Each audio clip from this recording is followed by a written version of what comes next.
زندہ ہے پر مانگ رہی ہے جینے کی آزادی، ظلم و ستم کی آگ میں سلگتی وادی، مقبوضہ کشمیر کی 77 سالہ خونی تاریخ، جنت نظیر وادی پر قابض دہشت گرد بھارت نے کشمیریوں کی جد و جہد آزادی کو روندنے کے لیے ہر ہتھ کنڈا آزمایا، ظلم و جبر کی انتہا کر دی۔ 1989 سے اب تک 96,364 کشمیریوں سے جینے کا حق چھین لیا گیا، 7,362 کشمیریوں کو دوران حراست موت کے گھاٹ اتار دیا گیا، 1,72,135 کشمیریوں کو پابند سلاسل کیا گیا، 22,965 خواتین کے سہاگ اجاڑ دیے، 1,07,965 معصوم بچوں کے سر سے باپ کا سایہ چھین لیا گیا، 11,265 خواتین کی عصمت دری کی گئی۔ بھارتی ظلم و جبر دلیر کشمیری عوام کے حوصلے پست کرنے میں ناکام رہا تو کشمیری مسلمانوں کی اکثریت کو اقلیت میں بدلنے کا منصوبہ بنایا گیا۔ 5 اگست 2019 کو مودی سرکار نے آرٹیکل 370 اور 35A کو منسوخ کر کے کشمیر کی خصوصی حیثیت کو ختم کر دیا۔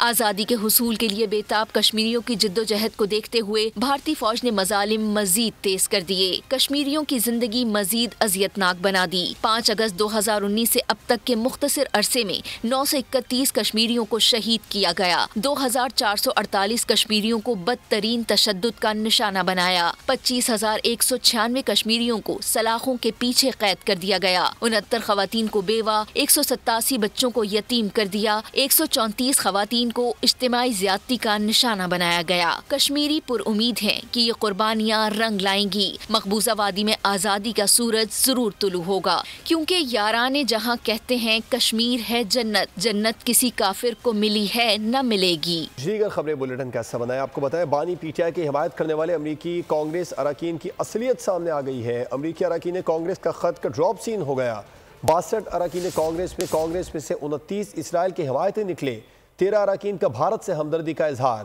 50 اراکین کانگریس ہم جنس پرستی کے حمایتی ہیں۔ بانی پی ٹی آئی اور اسرائیل کا گٹھ جوڑ بے نقاب ہو گیا، بانی پی ٹی آئی کی حمایت کرنے والے اراکین کانگریس کی اصل حقیقت سامنے آ گئی، امریکی اراکین کانگریس کے خط کا ڈراپ سین ہو گیا، 62 اراکین میں سے 29 ارکان اسرائیل کے حمایت یافتہ ہیں، 13 اراکین نے بھارت سے ہمدردی کا اظہار کر دیا۔ تحریک انصاف گلا پھاڑ پھاڑ کر اعلان کر رہی تھی کہ 62 ارکان کانگریس نے بانی پی ٹی آئی کی رہائی کا مطالبہ کر دیا، 21 اراکین پاکستان کے مخالف نکلے، 2 اراکین کشمیر کو بھارت کا حصہ قرار دے چکے، 50 اراکین کانگریس ہم جنس پرستی کے حمایتی ہیں۔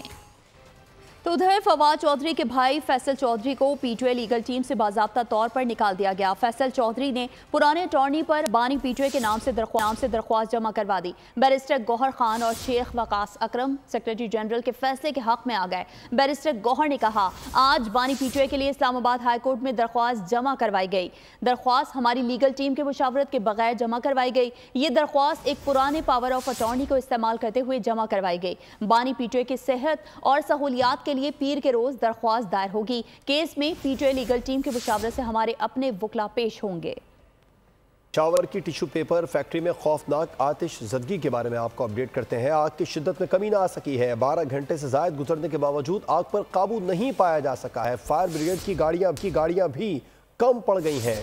ریسکیو آپریشن میں 25 گاڑیاں اور 100 سے زائد فائر فائٹرز حصہ لے رہے ہیں۔ پاک فضائیہ کے فائر ٹینڈر بھی آگ بجھانے میں مصروف ہیں۔ ابتدائی معلومات کے مطابق آگ شارٹ سرکٹ سے لگی، کروڑوں روپے مالیت کا سامان جل گیا۔ پشاور میں آگ نے ہلا کر رکھ دیا، ٹشو پیپر فیکٹری کی آگ میں مزید شدت، کئی گھنٹے گزر گئے، فائر فائٹرز کی حالت غیر ہو گئی لیکن آگ پر قابو نہیں پایا جا سکا۔ انڈسٹریل اسٹیٹ حیات آباد میں ٹشو پیپر کے کارخانے میں خوفناک آگ لگی، حکام نے آگ تیسرے درجے کی قرار دے دی، ریسکیو اور فائر فائٹرز کی بڑی تعداد آگ بجھانے پہنچی، آگ نہ بجھی تو مزید نفری بلائی گئی، پاک فضائیہ کے فائر ٹینڈرز بھی آگ بجھانے پہنچے۔ کمشنر پشاور ریاض محسود کا کہنا تھا کہ کیمیکلز کی وجہ سے آگ کی شدت بڑھی۔ ترجمان ریسکیو 1122 بلال فیصی نے کہا کہ 100 سے زائد فائر فائٹرز نے حصہ لیا، آگ بجھانے میں مصروف فائر فائٹرز بھی بھرپور کوشش کر رہے ہیں۔ ابتدائی معلومات کے مطابق آگ شارٹ سرکٹ سے لگی، کروڑوں روپے مالیت کا سامان جل گیا۔ تو دوسری جانب کراچی کے علاقے فیڈرل بی ایریا بلاک 16 صغیر سینٹر کے قریب سلنڈر دھماکے سے ہوٹل میں آگ لگ گئی ہے، ریسکیو آپریشن میں 2 افراد کی لاشیں نکالی گئی ہیں۔ کراچی کے علاقے فیڈرل بی ایریا بلاک 16 صغیر سینٹر کے قریب سلنڈر دھماکے سے ہوٹل میں آگ لگ گئی، ریسکیو آپریشن میں 2 افراد کی لاشیں نکالی جا چکی چکی ہیں۔ کراچی کے علاقے فیڈرل بی ایریا بلاک 16 صغیر سینٹر کے قریب سلنڈر دھماکے سے ہوٹل میں آگ لگ گئی۔ ریسکیو آپریشن میں 2 افراد کی جانیں گئی ہیں جن کی لاشیں نکالی جا چکی ہیں۔ کراچی کے علاقے فیڈرل بی ایریا بلاک 16 صغیر سینٹر کے قریب سلنڈر دھماکے سے ہوٹل میں آگ لگ گئی ہے اور یہ وہ مناظر ہیں جو آگ لگنے کے تھے۔ کراچی کے علاقے federal be area block 16 cylinder دھماکے سے ہوٹل میں آگ لگ گئی۔ ریسکیو آپریشن میں 2 افراد کی لاشیں نکالی جا چکی ہیں۔